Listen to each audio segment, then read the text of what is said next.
Hey y'all, RGT here. I don't know, I've always wanted to do that. But of course, we've got some video game news to talk about. Shoutouts to Scat the Waz. Hope you're doing well, homie.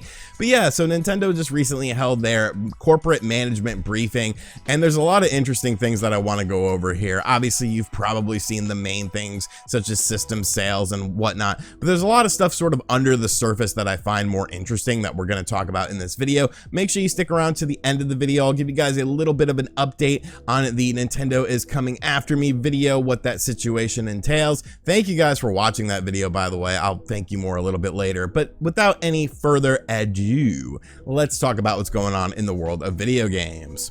So like I said, Nintendo recently held their corporate management briefing, which of course goes over things going on with Nintendo. Lots of sales data, lots of statistics, things of that nature. So if you're not big into numbers or anything like that, it probably was kind of boring for you. Now this was of course being held by President Furukawa, basically going over the state of Nintendo going into the last quarter of the fiscal year, which of course ends in March of 2022. And the Nintendo Switch is actually at over 90 million units sold. Of course, that's a very impressive number. You know, the Wii U sold 13.5 million. So the Switch is obviously being very successful. They talked about game sales for some of the evergreen titles, such as Mario Kart 8 Deluxe. Mario Kart 8 Deluxe has already sold 3 million copies in the first 3 quarters of the 2021 fiscal year, which is just absolutely insane. It's outselling games such as Mario Golf Super Rush, which is a little under 2 million, and new Pokemon Snap, which is a little over 2 million. So it's just like people keep buying this game. It's like if you get a Nintendo Switch, you have to get Mario Kart 8 Deluxe. There's no other way around it. There's no ifs, ands, or buts. It's like embedded into your DNA at this point in time where you have to get this game. So it's very impressive to see. You never see evergreen sales be that high for most first-party titles, but definitely a good state for Nintendo to be in. Then we get into some of the specifics that I actually find to be more interesting. I'm sure tons of people have made videos talking about the other details such as the sales statistics and whatnot, but here's the stuff that I find interesting. So we're going to start out with the Nintendo Switch Online service. Now of course they just recently introduced the expansion pack. It does have a lot of issues, and a lot of people were questioning, you know, well, how many people are actually signing up for the Nintendo Switch Online service? They have announced that over 32 million people have signed up for the Nintendo Switch Online service, meaning that roughly 1/3 of the owner base of the Nintendo Switch now has this online service, which is actually very impressive to me because that's more than people sign up for Game Pass. Game Pass is at over 20 million, and that's available across a variety of platforms. And I mean, let's be realistic, you get a lot out of Game Pass where you don't really get that much out of Nintendo Switch Online. I don't know, a lot of people on Twitter were like, well, what do you think would happen, blah, blah, blah. And I look at the Nintendo Switch as definitely sort of a more casual console than something like the Xbox or the PlayStation 5 because of the fact that, you know, a lot of people just picked it up just to play Animal Crossing or just to play Mario Kart with their friends. So to see 1/3 of the owner base get the Nintendo Switch Online service, I think is very impressive. And of course, they said that they're going to be expanding and improving upon it. President Furukawa said the following: going forward, we will continue to improve and expand both the Nintendo Switch Online and Nintendo Switch Online expansion pack, striving to provide services that satisfy customers. Now, obviously, a lot of customers are not really satisfied right now with the state of the N64 emulation, but I think that will improve over time. I mean, it kind of has to if you're going to be including more games on this service. So expansion, of course, is always the interesting thing, expanding the expansion pack. They really could have come up with a better name than that. But as far as expansion of that is concerned, of course, many people are anticipating that the Game Boy will be added to the service, which I think is a smart move. The Game Boy has a vast library. You have the Game Boy Color, and the Game Boy Advance to choose from to really get a variety of systems. And then I really feel like those $50 complaints will sort of just go by the wayside if we're talking about NES, Super NES, N64, Sega Genesis, Game Boy Color, and or Game Boy Advance. You obviously have a very stout lineup. You have a ton of games to choose from, and you realistically could be adding games every month to the service. So interesting stuff there. You know, it does seem like as much as people complain about the Nintendo Switch Online service, which I am one of those people still pick it up, much like Pokemon that came out, the Sword and Shield game. I hate the graphics, they look like crap, but then, you know, people still end up buying it. Next up, one of the most anticipated games, of course, for the Nintendo Switch is The Legend of Zelda Breath of the Wild 2, and it was actually mentioned in this briefing as well. When talking about future games coming to the Nintendo Switch, President Furukawa said the following: "Early next year, Pokemon Legends Arceus and Kirby and the Forgotten Land will be released, with Splatoon 3, Bayonetta 3, and the sequel to The Legend of Zelda Breath of the Wild also set for release in 2022. So once again, confirming that Breath of the Wild 2, or whatever they're going to call it, obviously they haven't given it a name yet because they feel like the name might sort of spoil something. I assume we're going to get like a big trailer showing off this game, what the new gameplay hook or mechanic is that is actually playing into the title of this game very soon, probably in early 2022. I'm assuming Nintendo will probably do a direct, around January or February or something like that. So that's probably when we'll learn about this game. But obviously 2022 is going to be a very important year for the Nintendo Switch because, I mean, sales are starting to slow down a little bit. It's right there in black and white, clear as crystal when you look at the sales statistics and the data for this. The OLED will give it a bit of a boost, but still, it's not quite what people were hoping for with a new Nintendo Switch system. So it's going to really come down to software. And I think starting out with Arceus and of course Kirby and the Forgotten Land, which I think is a potential sleeper hit of 2022. I have very high expectations for that game. It is very important, but I do think you need The Legend of Zelda Breath of the Wild 2, or whatever the hell they're going to call it, at the end or the middle of 2022. It's going to be interesting to see how they release these things. If I had to take a guess, I would say Splatoon is probably the late spring, early summer game.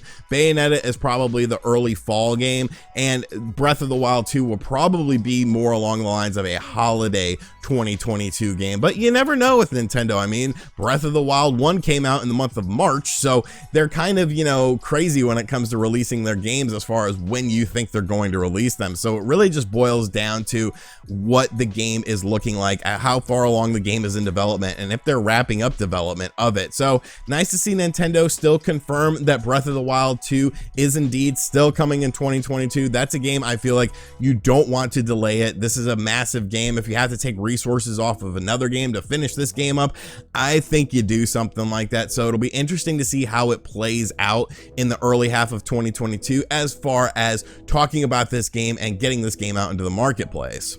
And the final topic I want to cover in this corporate management briefing is something that, I mean, we all know it's coming. Eventually, something will be coming on the hardware side of things, but I do find it interesting that Nintendo is teasing this in a way because of this graph that they put up. Now, this graph allegedly has been shown before, but for whatever reason, nobody seemed to really talk about it, but now they're showing it once again. It's basically just an image of the future outlook and expanding Nintendo IP. Now, looking at this image, you can see that are talking about integrated hardware and software with the Nintendo DS and the Wii. Then they come along with the integrated hardware and software with the Nintendo Switch, of course, launching in 2017. Where the hell is the 3DS? Where the hell is the Wii U? Are we just forgetting those systems? Like, I can maybe understand forgetting the Wii U because that didn't sell very well, but the 3DS was sold fine. It sold pretty good, all things considered, although the Switch has already outsold it, but still, like, it was your last handheld system. Show a little respect, Nintendo. RESPECT. But here's, of course, what everyone is sort of latching onto. This tease right here: integrated hardware, software, next gaming system 20XX. So obviously this is taking place within the Mega Man universe because that is what 20XX is. Think of how many games have used that 20XX thing. And obviously it's a very outdated concept because we're moving into 2022, but integrating hardware and software into the next gaming system. I think this is very interesting because no matter what you think, maybe the system is 3 years away, maybe it's 5 years away, maybe it's 10 years away, they are planting seeds by doing this at a corporate management briefing because the corporate people are the people worried about the state of the company financially. They don't give a shit about games and stuff of that nature. They don't care if, well, where's a new Mario game, where's the new Zelda. They don't care about that. They just care that the games themselves sell, the hardware sells, because this is talking to, of course, corporate people who just look at sales data and statistics. They don't really care about the quality of software. They don't care about if people are happy or not. They care about well, money. So to actually put this in the corporate investors briefing is actually kind of interesting to me, because obviously they're planting that seed of a next generation console, whether it is a Switch 2 or a Switch Pro or something like that. Obviously they're not counting all of the variations that we've seen thus far of the Switch, with the Switch Lite and the Switch OLED. So are people looking too far into this? I mean, maybe. I've seen some crazy videos popping up online about this, but you do have to look at it at face value when you're talking to your investors, when you're talking on the corporate side of things. Putting up a slide like this and talking about it, how you want to expand your Nintendo IP, expand value-added services with the Nintendo account into your next system, whenever that system may come, you're definitely planting a seed there. Like, PlayStation isn't talking about the PlayStation 6 because the PlayStation 5 just came out and that's what they're focused on. So, you know, Xbox isn't talking about a Series X successor because they're focused on the Xbox Series X. So once you start opening the door for the new system talk, people are going to be rushing into it because new hardware is fun and new hardware is exciting. Doesn't mean we'll see anything in 2022 talking about this new hardware. Who's to say? Like, who the hell really knows with the Nintendo? But they're definitely teasing something here, and I find it very interesting. Alrighty, so that is going to do it for today's video. But before we go, thank you. That Nintendo is coming after me video. I didn't know what to expect when I uploaded that. You know, I didn't know if people would even care about it because it's a very behind the scenes thing, but that video actually hit trending, like overall trending on YouTube. So thank you guys for supporting that video and watching it, whether you agreed with me or you disagreed with me. A couple things I just want to clarify really quick. A lot of people seem to think that it's because the video went up before the game released. And like I said, I understand how embargoes work. I understand how review embargoes work. I understand how coverage works. You know, I'm not a spring chicken to this. I've actually been in the game for 10 years now. It'll be actually 10 years coming up in January of 2022. My first written review ever published was Shinobi for the Nintendo 3DS. So I understand how those things work. You know, back in the early stages of this channel, sometimes when I would get a product from Nintendo themselves, I would do a written thing because I was editor-in-chief of Nintendo Enthusiast. So once again, I understand how these things work. I would do a written article on the website, and then sometimes I would do something video related on this channel, which Nintendo did not authorize this channel to be covering it, just Nintendo Enthusiasts, and that was never a problem. Obviously things change. At the end of the day, you know, it's just a story that I wanted to tell. I wasn't outraged. I wasn't, you know, sad about it or anything. I was just giving you a little glimpse behind the scenes about a company that is trying to come after this one video. They've made 3 claims in less than a month. And I mean, if somebody makes 3 claims in less than a month, if somebody bothers you, if you tell someone to go away and they bother you 3 times in the span of a month, obviously that's sort of targeting you. That's some sort of harassment to some degree. Now, obviously it's not harassment with this or anything like that, but obviously they're not happy with me. So that was the whole point of the video. Some people just took it way out of left field, but you know, it is what it is. But at the end of the day, whether you liked it, whether you hated it, thank you for watching it, because like I said, we hit trending. I was very happy with the feedback and just the positive energy that came from that video. So thank you guys so much. And as always, thank you for checking out this video. If you haven't seen the aforementioned video I'm talking about, make sure you check it out. It's up on the channel. And as always, I'll catch you guys on the next one. Later.